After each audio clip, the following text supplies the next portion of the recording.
പൗരത്വ ഭേദഗതി നിയമവുമായി ബന്ധപ്പെട്ട ചോദ്യങ്ങളിൽ പ്രകോപിതനായി രാജ്മോഹൻ ഉണ്ണിത്താൻ. പൗരത്വ ഭേദഗതി നിയമവുമായി ബന്ധപ്പെട്ട ചോദ്യം ചോദിക്കുന്നവർ വർഗീയവാദികളെന്ന് ആക്ഷേപിച്ചു ഉണ്ണിത്താൻ.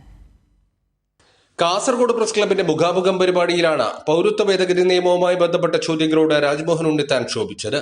CAA-യുമായി ബന്ധപ്പെട്ട കാര്യങ്ങൾ ദേശീയ നേതാക്കളോട് ചോദിക്കണം. ബാലിശമായ ചോദ്യങ്ങൾക്ക് മറുപടി പറയില്ല. പൗരത്വ നിയമ ഭേദഗതിയുമായി ബന്ധപ്പെട്ട ചോദ്യങ്ങൾ ചോദിക്കുന്നവർ വർഗീയവാദികളാണെന്നും ഉണ്ണിത്താൻ ആക്ഷേപിച്ചു. ഞാൻ കാസർഗോട്ടെ പത്രക്കാരോടാണ് സംസാരിക്കുന്നത്. ഞാൻ കാസർഗോഡ് MP ആണ്. ഇന്ത്യയിൽ 54 MPമാരുള്ള ഒരു MP ആണ് ഞാൻ. നിങ്ങൾക്ക് കാസർഗോഡ് ഏത് വിഷയം എന്നോട് ചോദിക്കാം. ബാക്കി കാര്യങ്ങൾ ചോദിക്കേണ്ട ആളുകൾ ജീവിച്ചിരിപ്പുണ്ട്, അവരാരും മരിച്ചിട്ടില്ല.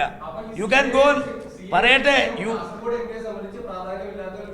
അല്ലാതെ അത് ഇങ്ങോട്ടൊക്കെ നിങ്ങളോട് ഞാൻ സംസാരിക്കാൻ ഇഷ്ടപ്പെടുന്നില്ല. കാരണം നിങ്ങളിവിടെ വന്നിരിക്കുന്നത് വിഘടനവാദം വളർത്താനാണ്, വർഗീയത ആളിക്കത്തിക്കാനാണ്. അതുകൊണ്ട് നിങ്ങളെപ്പോലൊരു വർഗീയവാദിയുമായി ഈ വിഷയത്തെക്കുറിച്ച് സംവദിക്കാൻ ഞാനില്ല. ഇത്തരം ബാലിശമായ ചോദ്യങ്ങൾ ദയവായി എന്നോട് ചോദിക്കരുത്.